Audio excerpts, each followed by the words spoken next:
Hello friends, मेरा नाम सत्य प्रकाश निषाद है। मैं आप सभी को अपने तड़का भड़का चैनल में स्वागत करता हूं। आज हम लोग पढ़ेंगे हिस्ट्री के बारे में। तो हम लोगों ने प्रीवियस लेक्चर में हिस्ट्री के कुछ टॉपिक को पढ़ा रखा था, उसमें भी हम लोग इंडिया सिविलाइजेशन के बारे में पढ़ा था। इंडिया सिविलाइजेशन के अंदर हम लोग कुछ इंपॉर्टेंट साइट के बारे में पढ़े थे। ओके, तो उससे रिलेटेड आज हम आप सभी को क्वेश्चन क्वेश्चन बताऊंगा। ओके, क्वेश्चन बताने से पहले हम लोग इंडस सिविलाइजेशन में बता रहे हैं। जैसे हिस्ट्री में हम लोग जो पढ़े थे कि मृद भांड के बारे में, पोट्री के बारे में पढ़े थे, ठीक है। तो पोट्री के बारे में हम लोग पढ़े थे, तो सबसे पहले क्वेश्चन तो हमारा यही बनता है कि पोट्री के साक्ष्य सबसे अधिक किस काल में मिले। मृदभांड के साक्ष्य सबसे अधिक किस काल में मिले, तो ये हमारा हो जाएगा नवपाषाण काल में। ओके, तो नवपाषाण काल में अगर ये पूछा जाए कि नवपाषाण काल में जो मृदभांड के साक्ष्य हैं नवपाषाण काल में किस जगह से मिले, तो ये हमारा हो जाएगा हस्तिनापुर। हस्तिनापुर से मृदभांड के सबसे अधिक साक्ष्य देखने को मिले थे। ओके, तो आज हम लोग पहले तो मृदभांड से रिलेटेड जो क्वेश्चन है ये पढ़ेंगे।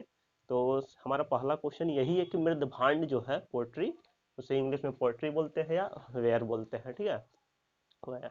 तो ये मृदभांड है, ये किस काल में किस किस किस काल में मृदभांड देखने को मिले। ओके, और किस किस काल में किस टाइप के मृदभांड देखने को मिले थे। ओके, तो हम लोग एक एक जैसे एक एक करके जानेंगे कि किस किस काल में मृदभांड देखने को मिले थे और किस टाइप के मिले थे। तो हमारा पहला जो काल है हड़प्पा हड़प्पा काल, हड़प्पा सभ्यता। हड़प्पा सभ्यता में हम लोग को जो मृदभांड देखने को मिले थे, उसमें हम लोग को गैरिक मृदभांड देखने को मिले थे। ओके, गैरिक मृदभांड को हम लोग बोले तो स्पेशली जैसे गेरुए कलर के होते हैं। ओके, तो इसे गैरिक मृदभांड भी कहते हैं या गेरुए कलर का मृदभांड भी कहते हैं। ओके, इस ये बेसिकली लाल कलर रेड रंग का होता है। ओके, इसके बाद हम लोग अगला चलेंगे वैदिक वैदिक काल में। जो वैदिक काल में जो हम लोग मृदभांड देखने को मिला, वैदिक काल में हम लोग को जो मृदभांड देखने को मिला, ये इस बेसिकली ये चित्रित धूसर मृदभांड था। ओके, इसे पेंटेड ग्रे वेयर भी बोलते हैं इंग्लिश में। ये ये स्पेशली ग्रे कलर का होता था या होता है, ये कह सकते हैं। ये प्रीमियम, इसकी एक खासियत थी कि ये प्रीमियम, ठीक है। यहाँ प्रीमियम का मतलब ये है कि ये काफ़ी उच्च क्लास का, ये काफ़ी अच्छा था, काफ़ी कॉस्टली था। जो वैदिक काल में जो मृदभांड देखने को मिले, ये काफ़ी कॉस्टली था और काफ़ी महंगा था। अब ये काफ़ी महंगा था, इसलिए जैसे यहाँ लिखा है ना प्रीमियम, यहाँ प्रीमियम का मतलब ही है कि ये काफ़ी अच्छे क्वालिटी का था, काफ़ी महंगा था। ओके, उसके बाद से हम लोग चलते हैं अगले अगले टॉपिक पे। महाजनपद में जो हम लोग को मृदभांड देखने को मिले, वहाँ पे जो मृदभांड देखने को मिले उसमें उत्तरी उत्तरी काले चमकीले मृदभांड देखने को मिले। Okay, north black polish ware. Okay, उसके बाद से इसमें जो मृदभान जो महाजनपदों में जो मृदभान यूज होते थे, उस टाइम में जो मृदभान यूज होते थे, उस मृदभान को जैसे जो मृदभान उस टाइम बनाए जाते थे, उसमें जो स्पेशली जो बनाने जैसे मृदभान को बनाने में मटेरियल, उसके मटेरियल में रासायनिक पदार्थों का भी पदार्थ मिक्स मिक्स करके बनाते थे, यानी रासायनिक पदार्थों को भी मिलाते थे। ओके, इसके बाद से ये इसमें इसमें मुख्य पॉइंट है नोट में। एक जो दो मुख्य पॉइंट है इसमें, ये जो दोनों मृदभांड है, ये बेसिकली लगभग तीनों काल में देखने को मिला था। तो उसमें जो हमारा था काले लाल मृदभांड, जैसे ब्लैक रेड वेयर या पोएट्री जो है, ये हमें तीनों काल सभ्यता में थी। हड़प्पा सभ्यता में भी देखने को मिला, वैदिक काल में भी देखने को मिला, उसके बाद से महाजनपद काल में भी मिला था देखने को। और ये कृष्ण लोहित जो मृदभांड है, ये भी देखने को हम लोग को मिला था। ठीक, उसके बाद से ये जो मृदभांड की जो हम लोग ये देखते हैं, मृदभांड जैसे पता लगाया जाए कि ये कितना पुराना मृदभांड है। इसको जैसे मृदभांड का एज पता करने के लिए एक इंस्ट्रूमेंट आता है जिसे फिलेंडर बोलते हैं। फिलेंडर से इसके मृदभांड की एज का पता लगाया जा सकता है कि हाँ ये कितना पुराना मृदभांड है। फिलेंडर की सहायता से इसका पता लगाया जा सकता है। ओके, इसमें एक और पॉइंट है, ये भारत, जैसे इसकी जो खोज हुई थी, इसकी खोज इसकी खोज भारत में बीबी लाल ने मृदभांड की खोज की थी। ओके, उसके बाद हम लोग अब चलते हैं हम लोग अपने अगले टॉपिक पे। एक सेकंड।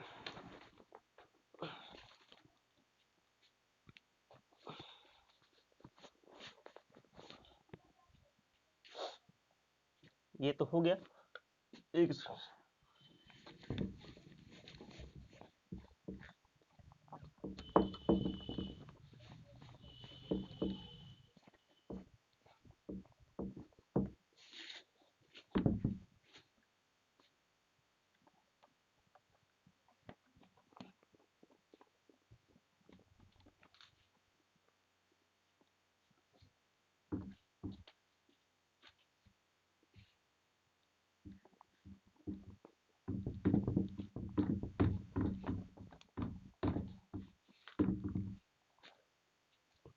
ठीक है, तो अब जो हम लोग कुछ क्वेश्चन के बारे में बात कर लेते हैं, तो इसमें हम ऐसे ही आप लोगों को बता देते हैं।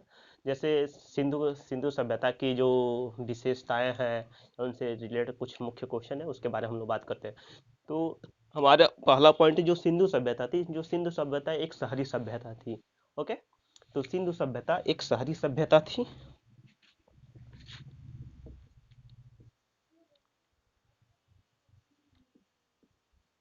यह एक शहरी सभ्यता थी। सिंधु सभ्यता के जो रोड थे, एक दूसरे को समकोण पे यानी 90 डिग्री पे एक दूसरे को इंटरसेक्ट काटते थे। ओके,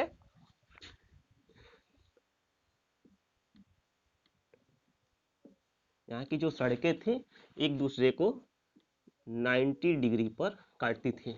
ओके, 90 डिग्री पर एक दूसरे को इंटरसेक्ट करती थी।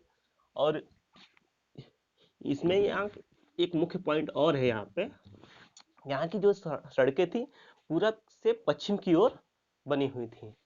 पूरब से पश्चिम पश्चिम की ओर,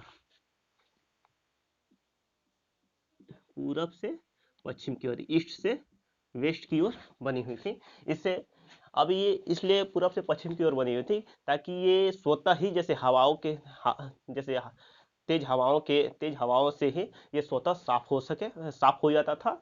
इसलिए यहाँ की जो सड़कें थी, पूरब से पश्चिम की ओर बनाई गई थी, ताकि हवाओं के झोंके से या काफी तेजी से हवा अगर आता था, तो यहाँ की जो रोडें थी ऑटोमेटिकली साफ हो जाती थी। और यहाँ की यहाँ का जो अर्थव्यवस्था था, कृषि पर आधारित था। तो सिंधी सभ्यता का जो अर्थव्यवस्था था, अर्थव्यवस्था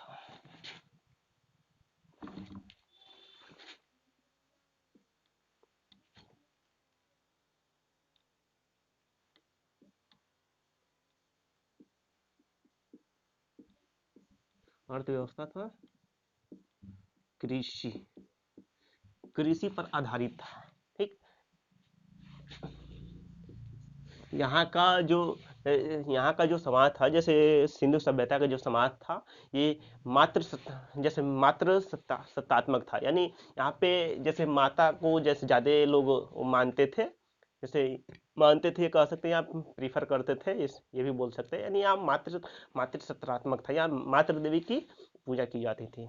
ओके, उसके बाद से यहाँ जो जैसे नाप तौल का जो बाट था, यानी किलो एक तरीके से बोल सकते हैं, वो न्यूनतम 16 kg का था। यहाँ पे जो भी सामान या जो भी व्यापार होते थे, यहाँ पे 16 के गुणज में किए जाते थे। ओके, ना ना 16 kg से कम मिलेगा। अगर 16 kg से अगर अधिक लेना, तो फिर आपको 32 kg ही मिलेगा। उसके बाद से अगर उससे अधिक लेना, तो फिर 48 kg ही मिलेगा, या उससे कम नहीं मिलेगा। यानी ये 16 के गुणज में यहाँ पे नापतोल होते थे। ओके, और यहाँ पे यहाँ का जो व्यापार था, विदेशों में भी होता था। विदेशों में भी यहाँ पे जैसे सिंधु सभ्यता के जो व्यापार थे, विदेशों में भी होते थे। उसके बाद से यहाँ के जो लोग थे, सिंधु सभ्यता के जो लोग थे, ये तलवार और युद्ध से अपरिचित थे। ठीक है, तलवार और युद्ध से अपरिचित थे। यहाँ की मोहरों पे, यहाँ पे जो सिक्के चलते थे, यहाँ के जो मोहर थे, वहाँ पे उस सिक्के के ऊपर जो छाप देखेगा, जैसे एक श्रृंगे जानवर के चित्र देखने को मिले या छाप देखने को मिले। ठीक है, वहाँ पे वहाँ पे जैसे क्या कहते हैं, सिंधु सभ्यता में जो वहाँ के मोहर थे, उस पे अगर ये पूछा जाए क्वेश्चन में कि सिंधु सभ्यता के मोहरों पर किस जानवर के साक्ष्य देखने को नहीं मिले, तो गाय के साक्ष्य देखने को नहीं मिले। हालांकि और भी बहुत जानवर हैं जिनके साक्ष्य देखने को नहीं मिले थे, बट जो अक्सर पेपर में जो पूछा जाता है तो उसमें अगर ऑप्शन देता है तो उसमें गाय ही हमारा ऑप्शन सही होगा।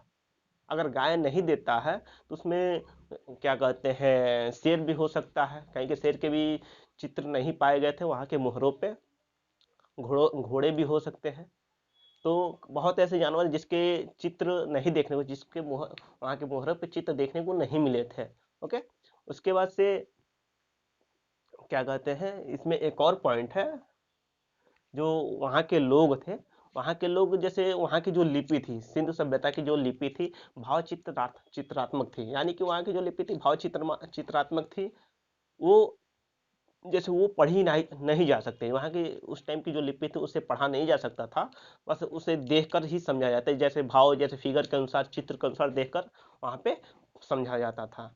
वो अगर इस टाइम में देखा जाए तो भाव चित्रात्मक जो लिपि थी, अभी जो क्या कहते हैं, जो एलकेजी यूकेजी में जो बच्चे पढ़ते हैं उनकी जो अल्फ़ाबेट की किताब आती है, जैसे ऑल इन वन अल्फ़ाबेट जो बुक आती है उसमें देखने को मिल जाएगी। जैसे उसमें लिखा होता है ना ए फॉर एप्पल, तो एप्पल लिख के वहाँ पे फिगर बनाया होता है।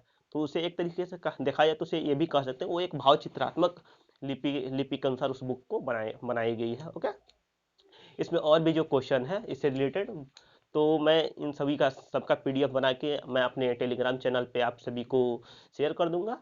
ठीक है। उसके बाद से आप लोग वहाँ से डाउनलोड करके आप इससे रिलेटेड जितने भी क्वेश्चन होंगे आप लोग देख लीजिएगा। अगर इससे रिलेटेड अभी तक मैंने जितना पढ़ा है, प्रीवियस लेक्चर में पढ़ाया है, चाहे आज जो पढ़ा है, इससे रिलेटेड अगर कोई भी डाउट हो तो आप हमें कमेंट के माध्यम से बता सकते हैं। मैं आप लोगों के कमेंट का रिप्लाई जरूर देंगे या देने की कोशिश करेंगे। ओके। और एक बात और है कि जब अभी तक हम लोगों ने जितना पढ़ा है हड़प्पा सभ्यता से रिलेटेड, तो मैं हड़प्पा सभ्यता के जो प्रमुख स्थल हैं या इंडस सिविलाइजेशन सिंधु सभ्यता के जो प्रमुख स्थल है वो किस नदी के किनारे स्थित है, मैं इन सभी का एक ट्रिक बनाकर जीके ट्रिक के प्ले लिस्ट में आज ही हम अपलोड कर देंगे। आप लोग वहाँ से देख सकते हैं, ट्रिक के माध्यम से भी हम बता देंगे। अभी तक मैं जितना भी पढ़ा हूँ सिंधु सभ्यता में, जितना भी पढ़ाया हूँ, उस सभी को ट्रिक कोशिश ये करें कि ज़्यादा से ज़्यादा ट्रिक के माध्यम से उन सभी को अच्छा इजी से इजी वे में आप सभी को समझा सके। ओके। तो चलते हैं। ओके। Thank you.